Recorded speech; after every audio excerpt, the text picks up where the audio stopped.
Thank you, Speaker, sir, for letting me speak on this really important matter.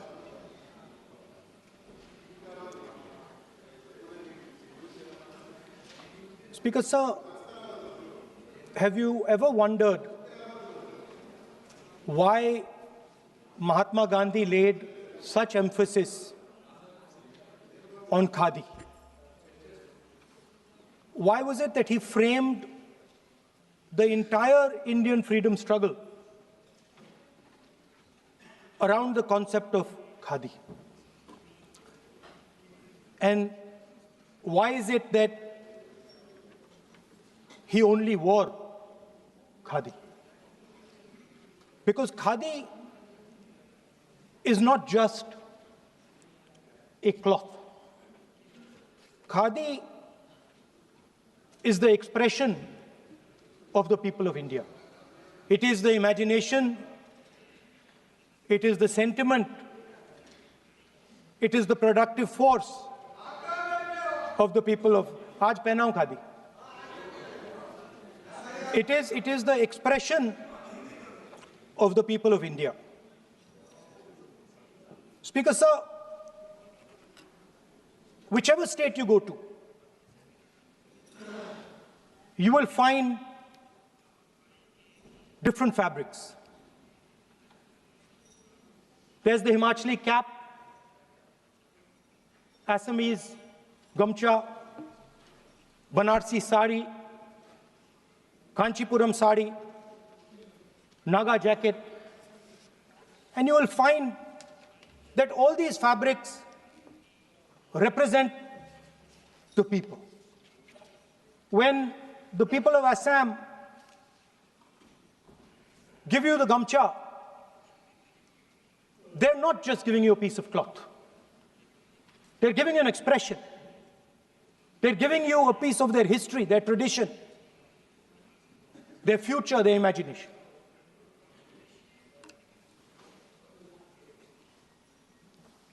It's the same when the Nagas wear that jacket. When they come and see us, they make us wear the jacket because they want us to be embraced by the fabric. But Speaker, sir, these fabrics are beautiful. But if you look slightly deeper and you look closely at the fabric, you will find that each one of them has thousands of little threads embracing each other. A Kanchipuram sari might have a golden thread, but the golden thread means nothing without the green thread or the yellow thread near it. The other thing to notice about the sari or any other fabric is that all the threads are equal. No one thread is superior to another thread. They all come together. The threads cannot protect you. The threads cannot keep you warm. But when they come together as a fabric, they can keep you warm, they can protect you, they can express what you have in the heart. Speaker, sir, in the same way, our nation is also a fabric. It's a fabric made up of 1.4 billion people, and the fabric is woven together by the vote. Let me repeat it. It is a fabric of 1.5 billion people, and it is woven together by the vote. Everything that we see, in fact, this house where I'm standing today, the Loksabha, Rajya Sabha, Vidhan Sabhas across the country, Panchayats across the country, none of them would exist if the vote did not exist. We talk with great pride about HAL, BHEL, ONGC, Tejas, Chandrayaan. We have a list of things we say. Not one of those would exist without the vote.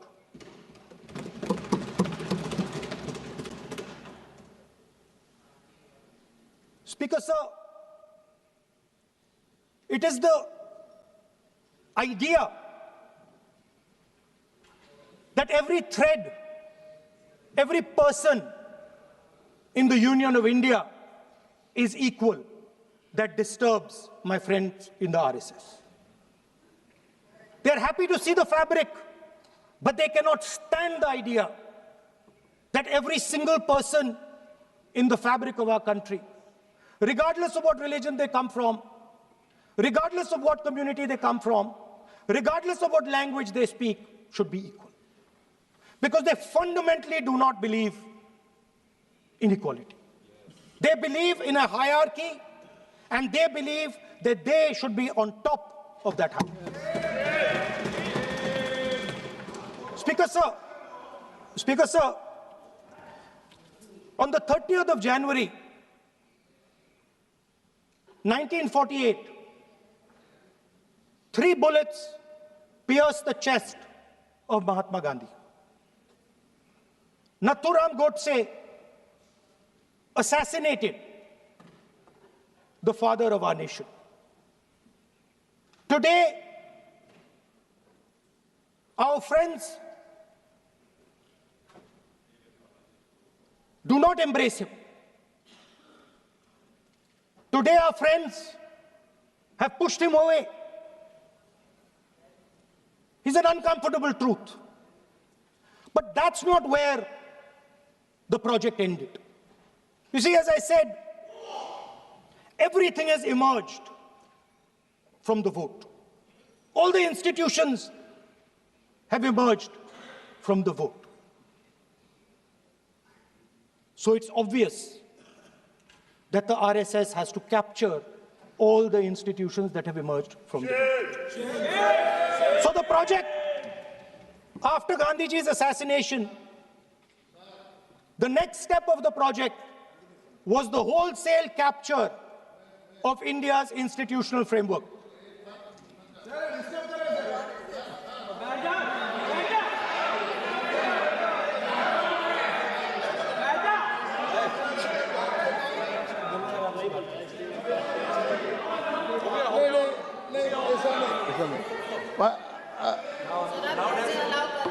So what is this, sir? Sir, अभी नहीं पहना हुआ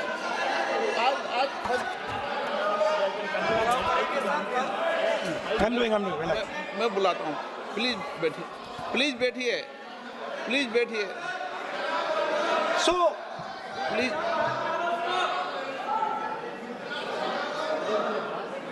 sir, आप बोले पर हाथ मत जोड़े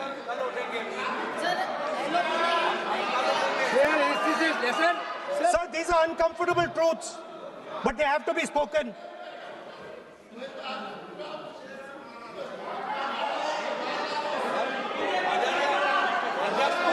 कितना खाती पैसे थोड़ा बता दे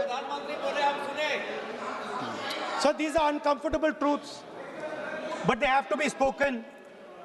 My friends don't like the connections I'm making. They're disturbed by them. It's obvious. Speaker, sir, so after the father of the nation was assassinated, his vision of an equal India, of an India where institutions belong to the people, had to be destroyed. And so the process started, and the RSS attempted to capture one institution after the other. And I will give some examples so that it is crystal clear that this is the case. Everybody knows how vice chancellors are placed on top of Indian universities today. Every single person knows this. You go to any university, you speak to any youngster in India, he will tell you that it does not matter whether the professor has qualifications. It does not matter whether the professor has a scientific temperament. The only thing that matters is the professor belongs. माननीय सदस्य, एक minute, माननीय सदस्य, चुनाव सुधारों पर चर्चा हो रही है। सर, ये मैं उसी पे कर रहा हूँ। आप किसी भी संगठन का नाम जो इस हाउस में उसका नाम ले लें। LoP है तो इसका मतलब ये नहीं है। LoP का मतलब नहीं, आप जनरल बात बोलो। आप राष्ट्रपति भाषण में बोलिए जनरल बात। सर, हम लोग सुनना चाहते हैं। सर, स्पीकर सर, हम लोग सुनेंगे शांति से। हम लोग शांति से सुनना चाहते हैं। और ये आप लोग सुनिए ना, क्या कहना चाहते हैं? धमकी देंगे आप? हम लोग सुनने के लिए बैठा है। अभी तक नेता प्रतिपक्ष एक शब्द चुनाव सुधार पे अभी तक आया ही नहीं है। संसदीय कार्य मंत्री बोल रहे हैं। मैं स्पीकर का परमिशन से ही बोल रहा हूँ। हम सुनने के लिए बैठे हैं। अरे हम सुनने के लिए बैठे हैं। नेता प्रतिपक्ष चुनाव सुधार के लिए जो सुझाव देंगे, सुनने के लिए तो हम बैठे हैं। लेकिन चुनाव सुधार को नहीं बोलते हुए कहा जो इस सदन से कोई वास्ता नहीं, जो संगठन, उसका कहानी किसी और का बोलना ये कोई उचित नहीं है। समय बहुमूल्य है, समय का मर्यादा भी है। सबका सब यहाँ सुनने के लिए बैठे हैं और ये समय बहुत कीमती है। इसलिए हर एक पल अच्छा शब्दों का कोई अच्छा ज्ञान दे, सुझाव दे, सुनने के लिए हम लोग बैठे हैं। मेरा एक सीमित अनुरोध है नेता प्रतिपक्ष से, आप विषय पर ही रहिए। हम लोग सब बैठे हैं, गृह मंत्री जी भी सुनने के लिए बैठे हैं, लेकिन आप विषय पर नहीं बोलेंगे तो जो विषय तय किया गया है उसका क्या मतलब है? अगर चुनाव सुधार पर ही नहीं बोलेंगे तो फिर इतना समय सबका क्यों बर्बाद करना चाहते हैं नेता प्रतिपक्ष? Should I leave? Then you speak. He wanted you. Should I leave? You speak then. You speak. What is it? You are parliamentary affairs minister. You are a parliamentary affairs minister. You are disturbing the LoP. How can it be? You are a parliamentary affairs minister. You are disturbing the subject में नहीं आपका LoP। आपका LoP subject में नहीं। ये विषय कर रहे हैं। The discussion, one second. The discussion is about the vote and electoral. The discussion is about the vote. एक मिनट। सर, मुझे बोलने दीजिए।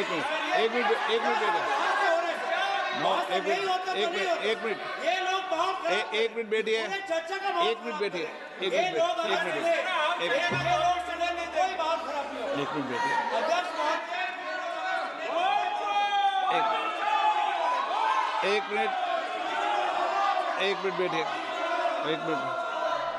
माननीय सदस्य, मैं बैठे बैठे अनऑफिशियली बोल रहे हैं, उस विषय बोल रहे हैं। सदन की गरिमा को बनाए रखें। आसन को चुनौती देने का प्रयास मत करिए, ये ठीक नहीं है।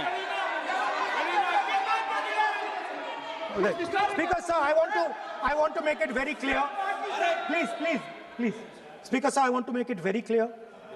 The discussion is about votes. The discussion is about the stealing of votes. The discussion is about the SIR, and I am framing my discussion about votes. Yes. And what is happening here is patently unfair. I am not being allowed to speak. I am being disturbed, and I put my protest here. I have done absolutely nothing wrong. I am talking about the subject. In order to capture the vote, you have to capture institutions. I am saying that institutions of India are captured, and I will come to the point, which is Election Commission is captured. So the project of the RSS was to capture the institutional framework of the country, and I said how the education system has been captured. Vice Chancellor after Vice Chancellor after Vice Chancellor is placed not on merit, not on capability, not on scientific temper, but on the fact that he belongs to a particular organization. Second capture, which helps in destroying democracy, the capture of the intelligence agencies. We have the Home Minister sitting here. the capture of the CBI, of the ED, of the Income Tax Department.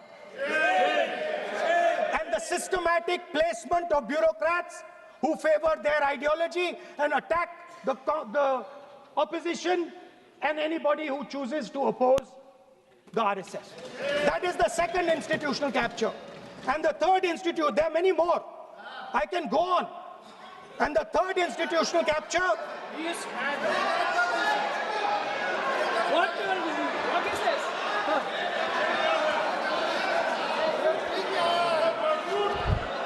Mr. Minister. मानिए please मानिए. Yes, become Sunai.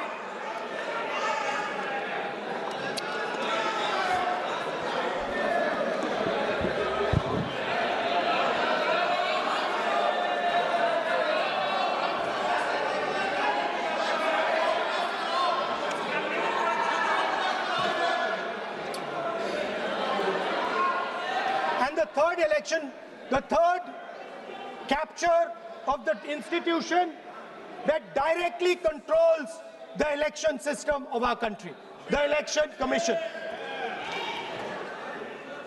Now, I'm not saying this without proof. I have put forth adequate proof about how the Election Commission is colluding with those in power to shape the elections. But I want to ask three questions first, which will make it very clear that the BJP is directing and using the Election Commission to damage India's democracy. The first question, why is it that the CJI was removed from the selection panel of the Election Commissioner? What motivation could there be to remove the CJI? Do we not believe in the CJI? Of course we believe in the CJI. Why is he not in that room? I sit in that room. It is so-called a democratic decision. On one side, Prime Minister Narendra Modi and Mr. Amit Shah. On the other side, the leader of the opposition. I have no voice in that room. What they decide is what happens. So the first question, why is the Prime Minister and Amit Shah so keen on choosing exactly who the Election Commissioner is going to be? Second question, and even more devastating question, no Prime Minister has done this in the history of India. In December 2023, this government changed the law. They changed the law to make sure that no election commissioner could be punished for any action they take while they are election commissioner. Yes. Immunity. Why would the Prime Minister and Home Minister give this gift of immunity to the election commissioner? Why would they need to give this tremendous gift that no Prime Minister has given ever before to the election commissioner? Yes. Mr. Shah is looking into the ceiling. Maybe he will answer this question when he speaks. And finally, why was the law with regards to CCTVs and the data that they contain changed? Why was a law put in place that allows the Election Commission to destroy CCTV footage 45 days after the election? What is the need? The answer given is it is a question of data. It is not a question of data. It is a question of stealing the election. Yes. Now, what is the result of this institutional capture? What is the result of controlling the Chief Election Commissioner and the Election Commission? First of all, we have a set of election campaigns that are tailored for the Prime Minister. 3-month, 4-month, 5-month long campaigns are taking place so that the Prime Minister's schedule can be fitted in to the program. Please. Second, we have a Brazilian woman who appears 22 times on the voter list of Haryana. Please. No. 22 times this lady appears. एक minute please एक minute. आप नेता प्रतिपक्ष है, मैं इस तरीके से सदन की कार्रवाई नहीं चलने दूंगा। ये सदन है, सदन की गरिमा को बनाए रखें। आप सदन की गरिमा से बोलेंगे तो ठीक, नहीं जैसे सदन नहीं चलेगा। नो, गलत तरीका है आपका, नहीं होगा। आप ले रहिए, आप ले रहिए। नहीं, माननीय प्रतिपक्ष के नेता, आप पहले अपने सदस्यों को समझाइए। नहीं चलेगा, नहीं, ठीक नहीं है। नो, नहीं, बिल्कुल नहीं चलेगा। अगर आप सर माननीय प्रतिपक्ष के नेता, आप अपने सदस्यों को गरिमा समझाइए। सर, बट ये तरीका आप इतने सालों तक यहाँ पर हैं, ये तरीका उचित है क्या? सर, विरोध का तरीका होता है, लेकिन ये उचित तरीका नहीं है। तरीका इधर भी हो, नो, उधर का तरीका क्या है सर? नो, सबका तरीका उधर से होगा, उधर से भी बोलेंगे, इधर से बोलेंगे, सब जगह से बोलेंगे। Speaker sir, I don't agree with the showing of photographs here, but it is a reflection of our democratic structure. This is what is happening in our democracy, that you're not allowing us to show. This Brazilian woman has appeared 22 times on the voter list in Haryana. And not only that, there is one woman whose name has appeared 200 times, more than 200 times in one booth in Haryana. And it is very clear, and I have proven without doubt, that the election of Haryana was stolen. And the theft was ensured by the Election Commission of India. I've said it again and again and again. Now, nowhere has the Election Commission answered my questions. The Election Commission has not told me why this lady's picture has appeared on the polling list. They have not told me why lakhs and lakhs of duplicate voters are existing. They have not told me why a BJP leader is coming from Uttar Pradesh to vote in Haryana. These are straightforward questions. And there is clear proof which I have put in front of the country. Right? But the Election Commission has no answer to these questions. And that is the result of the complete capture of the Election Commission by the people across the aisle. By the way, you're talking about SIR in Bihar. Let me say something about SIR in Bihar. Why is it that after the SIR in Bihar, 1.2 lakh duplicate photos are existing in Bihar, in the voting list? If you've cleaned up the voting list, why are there 1.2 lakh duplicates in Bihar? And we've not just proven this about Haryana. We have proven this in Karnataka, we have proven this in Maharashtra, and I'm absolutely certain this is how you're winning elections in Madhya Pradesh, in Uttar Pradesh, in Bihar, across the country. Now, so what I'm putting on the table is, it is very clear that you've captured the institution. I've shown the mechanism of that capture. I'm also showing you how the Election Commission is doing things that are completely out of line. I'm not getting any answers. Right? So now, let us come to how, when we're talking about electoral reform. Electoral reform is very simple. The point is, nobody wants to do it. The government doesn't want to do it. What does electoral reform require? What we've been saying. Number one, give machine-readable voter lists to all political parties 1 month before the election. That's the first step. The second step is take back the law that allows the destruction of CCTVs. CCTV footage. Very simple, not difficult. While you're doing that, also tell us what is the architecture of the EVM. Give us access to the EVM. Let our experts go and see what is inside the EVM. Till today, we have not had access to the EVM. We are not shown the architecture of the EVM. We're not physically allowed to go and see an EVM. Give us the architecture. Give us access to the EVM. And finally, please change the law that allows the election commissioner to get away with whatever he wants to do.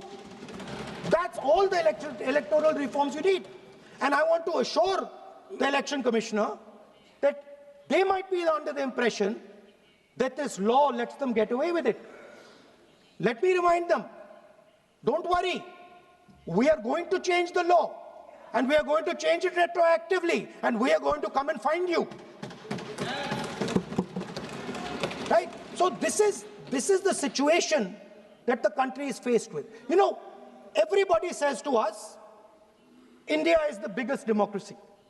Actually, I was thinking today, we're not just the biggest democracy, we're the greatest democracy. And I'm not saying it just like that. I'm saying it, America calls itself the oldest democracy.